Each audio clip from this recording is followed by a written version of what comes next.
বাড়ির একটা চাকর, তাও সদ্য নতুন, বাড়ির বাবুদের কাছে সিগারেট কিংবা চুরুট চাইছে। এ কখনো কেউ শুনেছে? ছোট কাকা তো বাবারই ছোট ভাই, সেও কম রাগী নয়। সে হুঙ্কার দিয়ে বলল, একটা লাথি মেরে মুখ ভেঙে দেব। বেশি বেশি আবদার পেয়েছিস, তাই না? হারাধন হিহি করে হেসে বলল, মারেন মারেন, যত জোরে ইচ্ছা মারেন। লাথি আমি অনেক খাইছি, তাতে আমার বেশি লাগে না, কিন্তু ওই লম্বা তামুক কখনো খাই নাই। জীবনে একবার খাইয়া দেখব না? দেন ছোটবাবু, একবার দেন। পাগল না হলে কেউ এইভাবে চাইতে পারে না। এমনভাবে চাইলে নাও বলা যায় না। গলায় ধোঁয়া আটকে ছোট কাকা একবার বেশম খেল।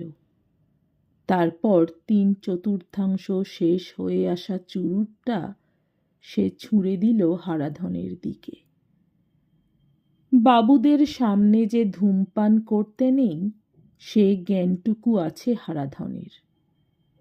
চুরুটের টুকরোটা কুড়িয়ে নিয়ে একটা ধাড়ি হনুমানের মতন লাফাতে লাফাতে চলে গেল বাইরে।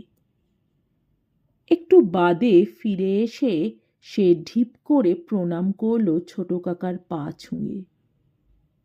প্রায় লাথি মারার ভঙ্গিতেই বিরক্ত হয়ে পা সরিয়ে নিল ছোট কাকা। পরবর্তী 3-4 দিন হারাধনকে নিয়ে বেশ হৈ হৈ করেই কাটল। প্রায়ই তাকে নিয়ে মজা করা যায়। আমরা গ্রামে বিশেষ থাকিনি। হারাধনের কাছ থেকে আমরা গ্রামের সব অদ্ভুত গল্প শুনি। অবশ্য গ্রামের সব লোকই নিশ্চয়ই হারাধনের মতন অজ্ঞ হয় না। বাবা একদিন গোটা 4 মাগুর মাছ আনলেন বাজার থেকে। তার মধ্যে একটা দুরন্ত মাগুর হঠাৎ বাজারের থলে থেকে লাফিয়ে পড়ল উঠোনে। কাঁটার ভয়ে কেউ সেটাকে ধরতে সাহস পাচ্ছে না।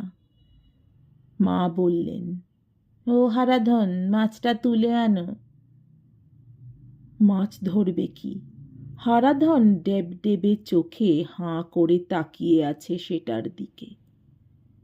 ফিসফিস করে বলল, এত বড় মাগুর জন্মে দেখি নাই। কথাটা আমাদের খুব বাড়াবাড়ি মনে হলো। মাগুরটা পেল্লায় কিছু না। বাজারে এই রকম মাগুরই তো বিক্রি হয়, 1 বিঘতের চেয়ে একটু লম্বা। গ্রামের লোক একটা এরকম মাগুর দেখেনি। বাবা বললেন, কলকাতার বাজারে বেশিরভাগই চালানি মাগুর আসে। ওয়েস্ট বেঙ্গলের গ্রামে বেশি বড় মাগুর হয় না, ছোট থাকতেই ধরে খেয়ে ফেলে। তবু আমাদের বিশ্বাস হলো না। যা কলকাতার বাজারে সারা বছর পাওয়া যায়, তা একজন গ্রামের মানুষ সারা জীবনে একবারও দেখেনি। এ কি হতে পারে? হারাধন মহা বিস্ময়ের সঙ্গে সেই মাগুর মাছ কাটা দেখতে লাগলো রান্নাঘরের দরজার সামনে বসে। এক সময় সে বলে ফেলল, মা, আমারে 1 টুকরো দেবেন তো? মা ধমক দিয়ে বললেন, যা রান্না হয় তার কোনটা তোমাকে দেওয়া হয় না? এখানে বসে বসে নজর দিতে হবে না, ওঠো তো। 2 দিন বাদে হারাধনের একটা চুরি ধরা পড়ে গেল। দুপুরের দিকে মা একটু ঘুমিয়ে নেন। আমারও দুপুরের ঘুম বেশ প্রিয়। যতদিন চাকরি পাচ্ছি না, ততদিন দুপুরের ঘুমটার ছাড়ি কেন। ছোট কাকা টোটো করে ঘুরে বেড়ায়। ছোট দিয়ে সে ঠেলা মেরে আমায় জাগিয়ে বলল, খোকন, এই খোকন, দেখবি আয়। ছর্দির মুখে ঠিক ভয় নয়, অদ্ভুত একটা বিস্ময়ের ঘোর। ঠোঁটে আঙুল দিয়ে আমাকে শব্দ না করার ইঙ্গিত করে ছর্দি পা টিপে টিপে এগিয়ে গেল রান্নাঘরের দিকে। নিভে যাওয়া উনুনের ওপর অ্যালুমিনিয়ামের দুধের কড়াইটা চাপানো। আধ কড়াই ভর্তি দুধের ওপর একটা পাতলা সর পড়েছে। একটা মস্ত বড় হুলো বেড়ালের মতন উপুর হয়ে হারাধন সরাসরি সেই কড়াই থেকে চুমুক মারছে দুধে। আমাদের উপস্থিতিতেও তার ভ্রুক্ষেপ নেই। আমি চুলের মুঠি ধরে তাকে টেনে তুললুম। তার গোঁফ দাড়িতেও দুধ লেগে গেছে। ভয়ের কোনো লক্ষণ নেই তার মুখে, বরং একটু লজ্জা লজ্জা ভাব করে বলল, 10-12 বছর দুধ খাই নাই, কেমন খেতে লাগে ভুইলেই গেছিলাম, তাই একটু ইচ্ছে হলো। আমি নিজেও তো 10-12 বছর চুমুক দিয়ে দুধ খাইনি। চায়ের সঙ্গে যেটুকু দুধ পেটে যায়, দুধের সঙ্গে সেইটুকুর সম্পর্ক।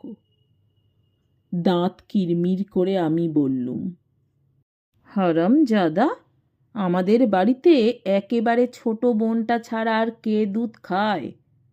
বাকি দুধটা তো চায়ের জন্য। ছর্দি বলল, ভাগ্যিস আমি দেখে ফেললুম, নইলে ওর এঁটোটা আমাদের খেতে হতো। হারাধন বলল, বড় ভালো সোয়াদ, আর একটু খাবো ও দিদিমণি? সেই দিনই হারাধনের চাকরি যাবার কথা, কিন্তু ছর্দির দয়ার শরীর। প্রথম অপরাধের জন্য ছর্দি তাকে ছেড়ে দিতে চাইল। ঘটনাটা কাউকে জানানো হলো না। পুরো দুধটাই হারাধনকে খেতে দিয়ে বলা হলো, সে যদি ভবিষ্যতে আর কোনো খাবারে মুখ দেয় কিংবা না বলে কোনো জিনিস নেয়, তাহলেই পুলিশে দেওয়া হবে তাকে। সে মাটিতে মাথা ঠেকিয়ে প্রণাম জানিয়ে বলল যে আর কখনো সে না জানিয়ে কিছু খাবে না। কড়াইটা উল্টে দোষ দেওয়া হলো পাশের বাড়ির পোষা বিড়ালটার নামে। এরপর কয়েকদিন ছর্দি আর আমি পালা করে দুপুরবেলা গোপনে লক্ষ্য করেছি। হারাধনের আর কোনো চৌর্যকর্ম চোখে পড়েনি। গৌতম কাকা বাবার চিঠি পেয়ে দেখা করতে এসে একটা দুঃসংবাদ দিলেন। সরকারের কাছে তার 2.5 লাখ টাকা বাকি পড়ে আছে। তার মাটি কাটার ব্যবসা আপাতত লাটে উঠে গেছে। মজুরদের প্রাপ্য টাকা দিতে পারছেন না বলে তিনি পালিয়ে বেড়াচ্ছেন। হারাধনকে দেখে তিনি মুখ বাঁকিয়ে বাবাকে বললেন, এরকম একটা মুষ্কো জোয়ানকে বাড়িতে রেখেছ? তুমি কি পাগল নাকি? আজই একে বিদায় করে দাও। দিনকাল খারাপ, কখন কিসে কি সর্বনাশ হয়ে যায় কোনো ঠিক নেই। হারাধনকে অবশ্য তখনই তাড়ানো হলো না। পাগলাটে মানুষটা এমনিতে নিরীহ, হাজার ধমক দিলেও প্রতিবাদ করে না। মাঝে মাঝে জিনিসপত্র ভাঙে। এর মধ্যে 2টো কাঁচের গেলাস আর একটা কাপ ভেঙেছে। দোকান থেকে কোনো জিনিস আনতে বললে অন্য একটা নিয়ে আসে, তবু কোনো কাজেই তার না নেই। আমাদের ঠিকে ঝিটা আবার 3-4 ধরে আসছে না। এমনকি মাও হারাধনকে একটু একটু পছন্দ করে ফেলেছেন। হারাধনের একটা অদ্ভুত কথা শুনে তিনি হেসে গড়াগড়ি যান। ছর্দির বান্ধবীরা বেড়াতে এলে ছর্দি হারাধনকে ডেকে তার বোকামির নিদর্শনগুলি দেখিয়ে বান্ধবীদের আনন্দ দেয়। দিন 15 কেটে যাবার পর একটা মজার কাণ্ড হলো। সেদিন রবিবার। দুপুরে খাওয়া দাওয়ার পর বাবা পাশের বাড়িতে তাস খেলতে যান। মা খবরের কাগজের রবিবারের পাতা শেষ করে বেলা করে ঘুমোন। হঠাৎ দরজায় একটা আওয়াজ পেয়ে মা ভাবলেন কোনো কারণে তাস খেলা বন্ধ, তাই বাবা আজ ফিরে এসেছেন। বিছানায় তার পাশে একজনের শুয়ে পড়ার শব্দ হলো। অন্যদিকে ফিরে কাগজ পড়তে পড়তে মা জিজ্ঞেস করলেন, আজ আর খেলা হলো না বুঝি? তোমাকে কতদিন বলেছি সুমিতা পছন্দ করে না। উত্তরের বদলে একটা অন্যরকম হাসির শব্দ শুনে মা চমকে পাশ ফিরলেন। তিনি দেখলেন দাড়ি গোঁফওয়ালা একটা বিকট মুখ। সেই মুখখানা খুশিতে জ্বলজ্বল করছে। বিরাট আর্তনাদ করে মা পালাবার চেষ্টা করতেই গড়িয়ে পড়ে গেলেন খাট থেকে। আরশোলা দেখে ভয় পায় ছর্দি। মায়ের ওসব বাতিক নেই, এমনকি আমার মায়ের ভূতের ভয়ও নেই। মার গলায় ওরকম চিৎকার আমরা কখনো শুনিনি। আমরা সবাই ছুটে গেলুম একসঙ্গে।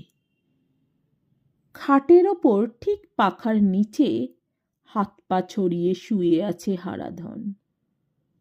খাটের গদিতে সে একটু একটু দোলবার চেষ্টা করছে। একটা ক্রিকেট ব্যাট তুলে ছোট কাকা যেভাবে মারতে উঠেছিল সেটা ঠিক মতন লাগলে বোধহয় তক্ষুনি খুন হয়ে যেত। ছর্দি ছোট কাকার হাতটা ধরে ফেলল। তারপর চলল লাথি ঘুষি। হারাধনের মুখে একটিও শব্দ নেই, যেন সে ধরেই নিয়েছে এই সব মার তার প্রাপ্য। কোনো প্রশ্নেরও সে উত্তর দেয় না। লোকটার অকৃতজ্ঞতাতেই আমাদের সকলের চোখ দিয়ে ঝরে পড়ছে ঘৃণা। একটা জেলখাটা ডাকাত জেনেও ওকে এ বাড়িতে আশ্রয় দেওয়া হয়েছিল, তার এই প্রতিদান? মায়ের ধারণা হারাধন ওর গলা টিপে ধরতে চেয়েছিল। খবর পেয়ে বাবা ছুটে এলেন পাশের বাড়ি থেকে। এখন বাবাকে সামলানোই একটা বড় কাজ আমাদের। বাবার খুব ব্লাড প্রেশার আছে। বাবা কিন্তু রাগারাগি করলেন না একেবারেই। গুম হয়ে তাকিয়ে রইলেন এক দৃষ্টিতে। তার মুখে নিদারুণ দুঃখের ছাপ ফুটে উঠেছে, যেন খুব অন্যায়ভাবে তাকে কেউ কোনো একটা খেলায় হারিয়ে দিয়েছে। আমার মায়ের বিছানার পাশে গিয়ে হারাধন শুয়েছে। এই কথাটা জানাজানি হয়ে গেলেই পাড়ার লোক অনেক কথা বলতে পারে। তারপর কি ঘটেছে না ঘটেছে তা কেউ শুনতে চাইবে না। যাদের জিভ সব সময় সুরসুর করে তারা যা ইচ্ছে বানাবে। এই ব্যাপারটা ছর্দি বুঝতে পেরে বলল, বাবা, আর চেঁচামেচি করার দরকার নেই, ওকে বরং বনগাঁয়ে পাঠিয়ে দেওয়া হোক। বাবা যুক্তিটা মানলেন। ছোট কাকা আর আমার ওপর সেই ভার দেওয়া হলো। হারাধনের দিকে তাকিয়ে বাবা শুধু গম্ভীরভাবে বললেন, তুই আর কোনোদিন কলকাতা শহরে ভিক্ষে করতেও আসবি না, তাহলে কিন্তু কেউ আর তোকে বাঁচাতে পারবে না। শিয়ালদায় পৌঁছে হারাধনের কাছে আমাকে পাহারায় দাঁড় করিয়ে ছোট কাকা গেল টিকিট কেটে আনতে। মার খেয়ে হারাধনের মুখ ফুলে গেছে, থুতনির কাছে তার কেটেও গেছে খানিকটা, কিন্তু তাকে মোটেই বিমর্ষ দেখাচ্ছে না। বরং বনগাঁয়ে ফিরে যাওয়ার সুযোগ পেয়ে সে উৎফুল্ল।